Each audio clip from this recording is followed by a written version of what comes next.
दिल्ली के आगे रेवाड़ी और रेवाड़ी के आगे है सादलपुर।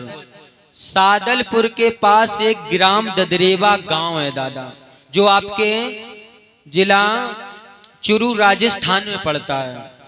वहां के महाराज एक उम्मर सिंह थे, जो झारवीर महाराज के बाबा थे। दादा ध्यान देना, शहर ददरेवा है बांगर, जो आपके राजस्थान में पड़ता। वहां के महाराज उम्मर सिंह थे, जो झारवीर महाराज के बाबा थे। दादा ध्यान दें, झारवीर महाराज के बाबा थे, उनका नाम था उम्मर सिंह। ये चौहान वंश के थे। उम्मर सिंह महाराज के दो लड़के हुए। बड़े लड़के का नाम जेवर सिंह और छोटे लड़के का नाम नेवर सिंह।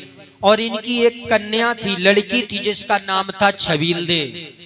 दादा ध्यान देना, जब धीरे धीरे महाराज जेवर सिंह और नेवर सिंह बड़े हुए, तो दादा हर माँ बाप की इच्छा होती कि अपने लला की अच्छी सी ब्याह कर दें, शादी, और अच्छी सी बौरिया घर पे आई आए और रोंद के सेवा करे, है ना दादा।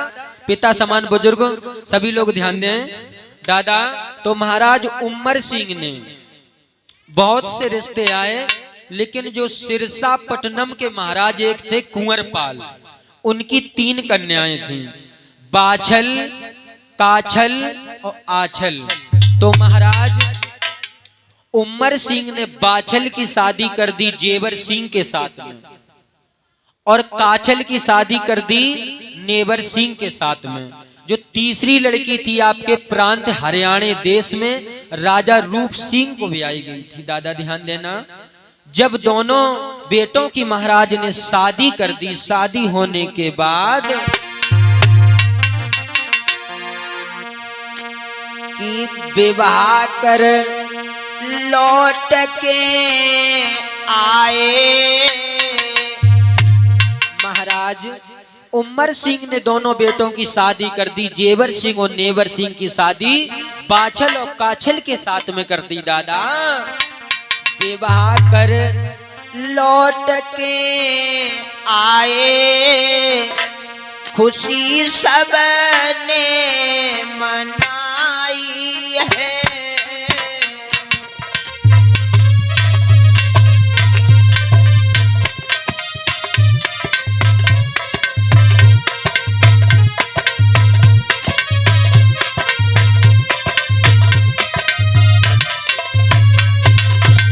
और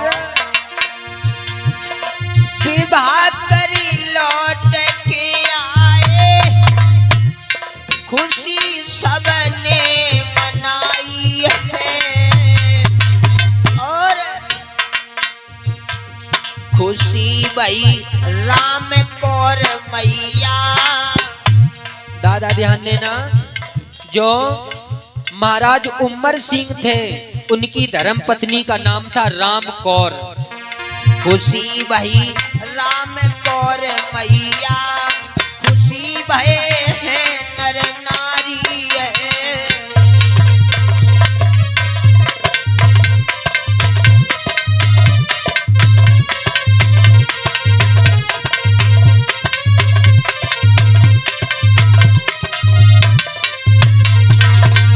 दादा ध्यान देना, महाराज जेवर सिंह और नेवर सिंह की जब शादी हो गई, शादी होने के बाद जब महलों में आए हैं, दादा ध्यान देना, धीरे धीरे समय गुजरता गया। आज महाराज उम्मर सिंह और उनकी धर्म पत्नी राम कौर बड़े प्रसन्न सोच रहे हैं, मैंने दोनों बेटों की शादी कर दी, अब कुछ ही दिनों में हमारे घर में नन्ना मुन्ना बालक आ जाएगा, और नन्हे मुन्ने बालक से मेरे यहाँ का आंगन गूंज जाएगा। दादा ध्यान देना, महाराज जेवर सिंह और मैया बाछल महलों में रह रहे हैं, नेवर सिंह और काछल रह रहे हैं। दादा विधि का विधान कुछ और था, परमेश्वर की गति कुछ और थी कि मैया बाछल और महाराज जेवर सिंह के कोई भी संतान पैदा नहीं हुई। दादा जब शादी को 2-4 साल बीत जाएं दादा, जब घर में कोई लली या लला पैदा ना होए, तो घर के हिती परिवारी रिश्तेदारी व्यवहारी और जो तुम्हारे पड़ोसी वही ताना मारते हैं दादा। और लला नंद नंद तो बड़ी पंजन की बलू या तो और बात ऐसे कत्ते जा न कटी तेरे तो लली लला नाए भय तू बाजन है। दादा ध्यान देना, इधर महाराज जेवर सिंह और मैया बाछिल महलों में रह रहे हैं, लेकिन इनकी कोई संतान पैदा नहीं हुई दादा। एक कवि भी कहता है दादा, कितना भी बड़ा परिवार हो, कितना भी दौलत से बड़ा भंडार हो, लेकिन एक बेटी और बेटा की बिना सूना होता है। दादा ध्यान देना, महाराज जेवर सिंह और मैया बाछिल महलों में रह रहे हैं। दादा ध्यान देना, पहले का कुछ नियम ऐसा होता था कि पिता के बाद जो बड़ा बेटा होता था उसको राजकाज संभाला जाता था दादा। तो महाराज जेवर सिंह आज एक दिन की बात है, अपने महलों से आज जा रहे थे अपनी दरबार के लिए। दादा ध्यान दें,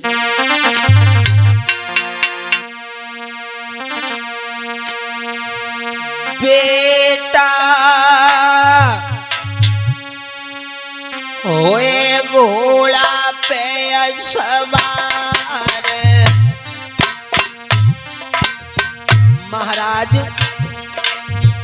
महाराज जेवर सिंह आज अपनी नीली घोड़ी पर सवार हुए दादा।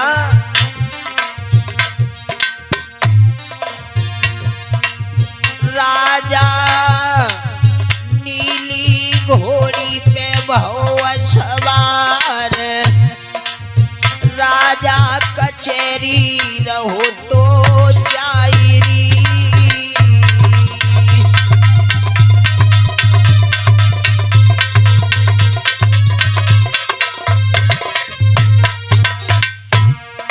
आज महाराज जेवर सिंह नीली घोड़ी पर सवार होकर के आज अपनी कचेरी के लिए जा रहे थे दादा। ए भैया, राजा हुई घोड़ी पे सवार, राजा कचेरी रहो तो जायरी।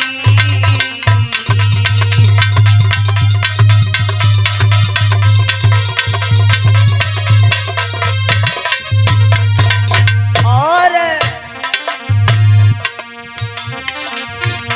अरे धीरे धीरे अजय राजा जाए रो, अरे धीरे धीरे अजय राजा जाए रो, कचेरी रहो तो जायरी।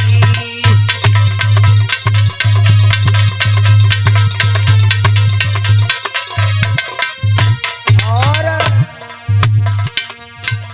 अरे संग में बेटा मंत्री जाए रो, संग में भैया मंत्री जाए रो, तुम सुनियो कथाया गारी।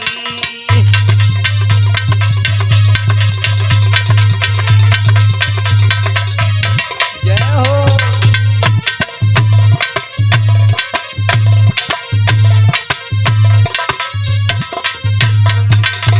दादा ध्यान देना, राजा हुए घोड़ी पे सवार, राजा हुए घोड़ी पे सवार, ललाया कचेरी जाए रोए। भैया हुए घोड़ी पे सवार, राजा कचेरी जाए रोए।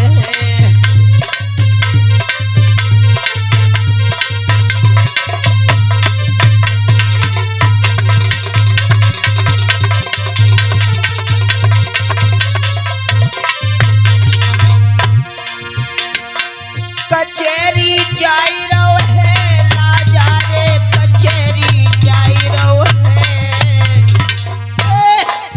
भैया हुई घोड़ी पे सवार, राजा कचेरी जाए रहो है।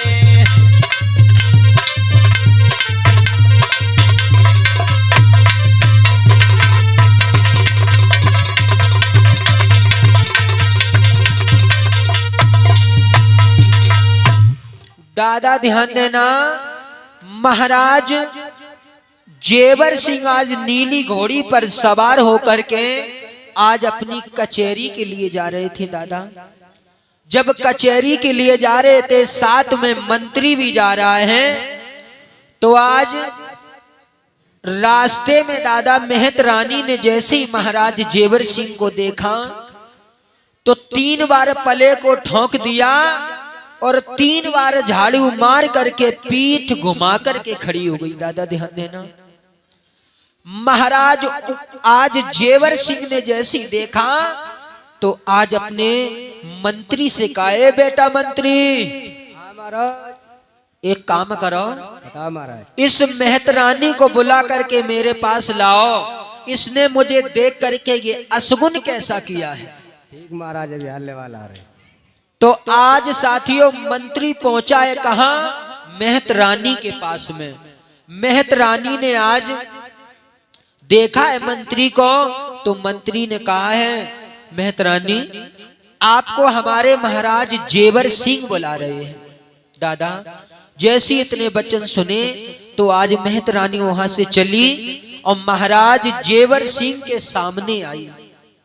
जब महाराज जेवर सिंह के सामने आई तो महाराज जेवर सिंह ने खुले शब्दों में पूछा, ये बताओ बेटी, तुमने हमें देखने के बाद में ये असगुन कैसा किया है?